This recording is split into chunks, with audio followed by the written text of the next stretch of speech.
So 5 businesses. That's crazy. How long did it take you to get the 5 businesses?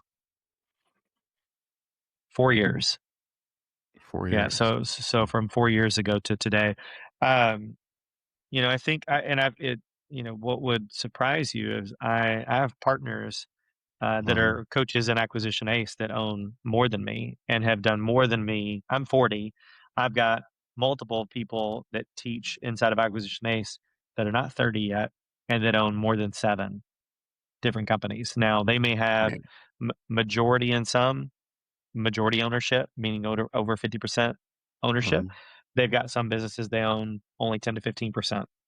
It's not really my model. I like to own majority in every company that I have just because there's a lot more squeeze in the juice. There's a lot Mm-hmm. more meat on the bone, so to speak, when you own the majority. Yeah, But yeah. you do take on more risk, right? Like you're going to be the bigger risk taker. But I have no problem with that. I have no problem with risk. I mean, um, and so, yeah, I mean, I think it's all about, what are your goals? And so for me, I want to do more quality over quantity. I mean, Mm-hmm. I'm always inspired by the Warren Buffetts, the Tony Robbins. These people own hundreds of companies, but they're not the Right. people actively involved in them. Um, and they're not actively in the day to day of any business. They're more about leading people that do that, and so that's a big focus for me. Is one, I want to make sure that kind of my goals are hit, and my goals now have very little to do with money. It's about, well, how many other people's lives can I help into this same ballpark in this environment that I've been able to get in because people helped me get there. Gotcha. Dang, Josh. So you owe 5 businesses, majority owner. Are these all SBA loans, seller financing? Like, how do you have the structure? Any investors? I'm curious. Yeah.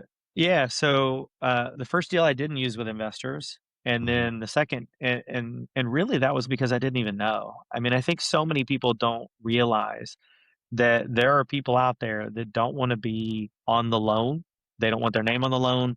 They just want to be Mm-hmm. passive. They've got extra cash and they want to park it somewhere, and they're tired of parking it in stocks or crypto or real estate. They want to see real cash flow. And one of the things that you've probably seen in some of my videos is this: if you find investors, and I teach this in the class because most people are like, well, how do you even do that? I didn't know how to do it 2 years ago, and now I've not done any deals without investors. Yeah, And exactly. it's just about understanding what investors want to see, where to find them, and then how to talk to them. And so every deal that I do since deal two has investors. The biggest deal that I've done today was I did a $4 million. So I've got my steel fabrication shirt I on was right gonna here. ask This you. is I was gonna ask you. yeah. Yeah. So So so so this is a 75-year-old company, steel fabrication business in Winston Salem, North Carolina. We're doing around 8 million in revenue for the last several years, almost 2 million in profit, and the business was asking price. They didn't have an asking price, so I came up with my valuation. I was pretty aggressive, and offered 4 million. 10% of that's 400,000. I didn't have 400,000, and so I went to the pavement and pounded the pavement and raised $400,000. I came up with 40 grand of my own money, um, and bought this business with most of it being SBA. So 80% was SBA. okay. Um, Actually, US Bank was the lender, and Oh, then 10, okay. percent seller note. So 10% owner financing. And then the other 10%, the 400,000, was done with investors. Um, Once I was able to do that, it's now, wow, I can buy businesses with very little money up front.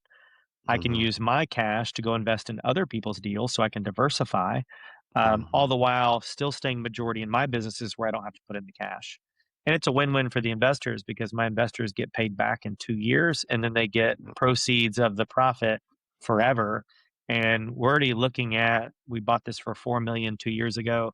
I'm getting approached by brokers in the 8 to 9 million asking price range. And so Oh, we could sell right now, but I have no interest in selling right now because I think that I can turn it into a 15 to $20 million company and buy more of these steel businesses, which is what people would call a roll up strategy.